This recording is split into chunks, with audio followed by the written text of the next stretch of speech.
Joining me now, Republican strategist and senior contributor to Red Alert Politics, Gianno, and Democratic strategist and attorney, Ronis. Gentlemen, thanks for being here. Good evening. Thank you for having me. All right, Gianno, let me start with you for the question of the day today. Like I said in the introduction, it's been 7 days since President Trump took office, 12 executive actions. You know, he's had phone calls and meetings with world leaders. The meeting with Mexican president was canceled at his behest, at Trump's behest, in my opinion.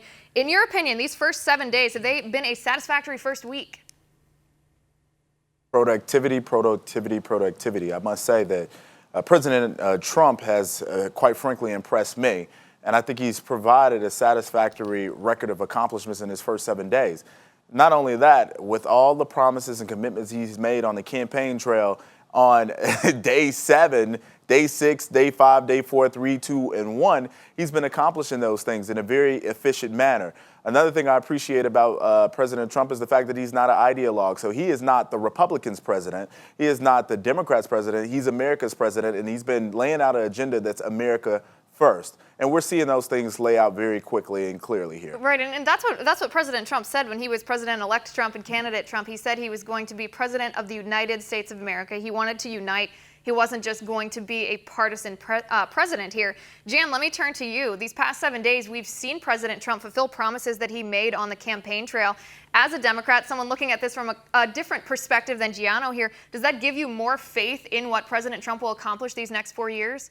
Well, it's certainly been a wild week. And the things that President Obama said he would do, I wasn't in support of. And the fact is he's doing them. But with respect to Mexico, I mean, this was really a breach or a break with normal protocol. And that's not how you deal with countries by, twittering publicly that you're going to cancel a visit, things of that nature. And I think it did lasting damage to a very important relationship between a huge trading partner. Mexico is the #3 trading partner in this country. So this isn't how you govern.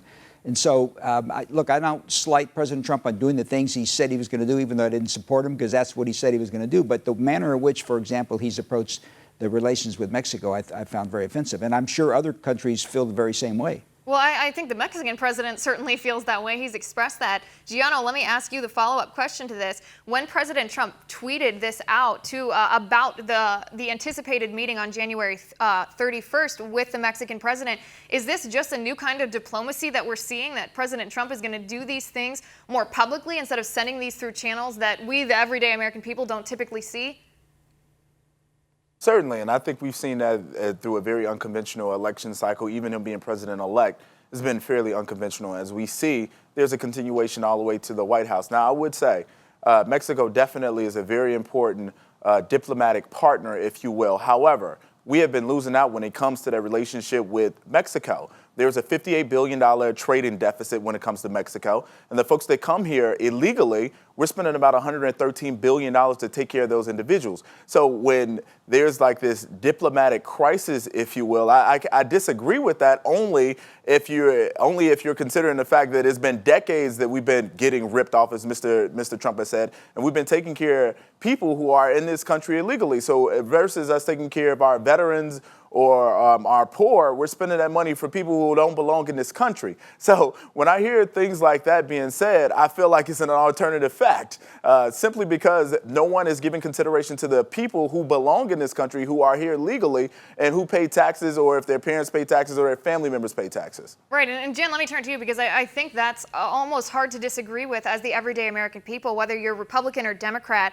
I mean, it's hard to see that trade deficit. It's hard to see our tax money going to illegal immigrants that live here if they haven't gone through the proper process. I mean, as a Democrat, surely you agree that these things need to be addressed in some way. Well, listen, every country has a right to control its borders, and every country has a right to permit, mass migrations of people across borders unprotected. However, it's been really a win-win relationship. It's been an exploitive relationship. This country has thrived on exploited employment for decades. I mean, the people that come up here out of desperation. They come up here, they work in the shadows. It'd be real easy to stop. So when did that become our problem? It would be real easy to stop undocumented immigration by merely imposing employer sanctions. If they would have employer sanctions and fine people and prosecute people for employing. Right, Jan, let me push back just a little bit on this, because I think that is. So are we supposed to?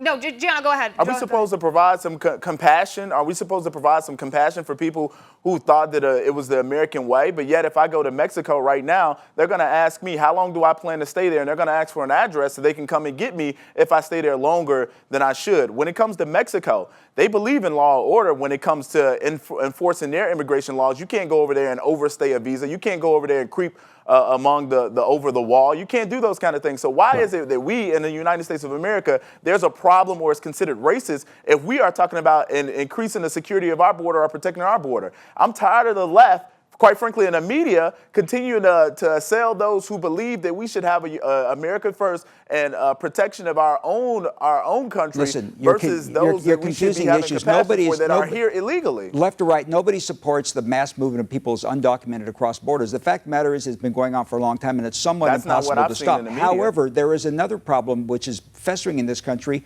and that is, for example, the 750,000 children who have been here all of their lives. What are you going to do with it? Are you going to send them back and create a humanitarian crisis of unequal proportion? I mean, this is a very complex problem. Nobody, left or right, supports the mass movement of peoples across the border without some security. Right, Jan, let me push you just a little bit on this, because I think this is a narrative that comes from the left many times, and it plays at our heartstrings. I mean, no matter what political stripe you are, you think about these families being torn apart. Nobody wants that to happen. There is perhaps a way that we can satisfy both sides, but there's also the issue of the drug cartels, the drug traffickers who bring devastation and violence and drugs across our borders. They're the criminals, the people who cross the border that aren't otherwise law-abiding, that they come here and they commit kidnapping and murder and rape and robbery and assault. They do not contribute to the good of our country. And then there's also the terror. I mean, we know that there's a terror base just 8 miles, I believe it is, south of the Mexican border. I mean, we can't forget about that part when we're talking about compassion, because we have to have compassion for our people too.